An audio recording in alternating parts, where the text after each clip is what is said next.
নমস্কাৰ, মোৰ ইউটিউব চেনেললৈ স্বাগতম জনাইছোঁ আৰু সেৱা জনাইছোঁ। আজিৰ ভিডিঅ'টোত আপোনালোকক জনাব বিচাৰোঁ যে পৃথিৱীত ভাল মানুহ কোনজন আৰু ভাল মানুহজনৰ গুণনো কেনেধৰণৰ অকণমান বিশ্লেষণ কৰিব বিচাৰোঁ। সেই মানুহজনৰ গুণবোৰ হৈছে দয়া, ক্ষমা, সৰলতা, প্ৰেম, ধৈৰ্য, প্ৰভূত বৈৰাগ্য।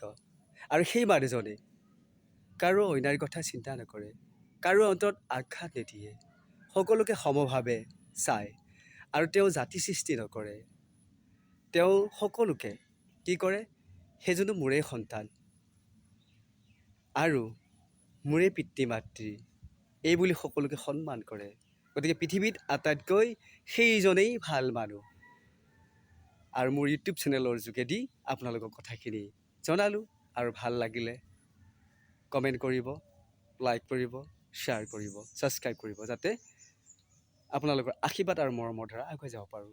মই কিন্তু এটা কথা আপোনালোকক জনাইছোঁ, মই কিন্তু আপোনালোকৰ হৈ ভগৱানৰ ওচৰত প্ৰাৰ্থনা জনাইছোঁ, সজাগ থাকক, সুস্থ থাকক, শান্তি থাকক। পুনৰ লগ পাম বুলি আশা ৰাখি বিদায় ল'লোঁ।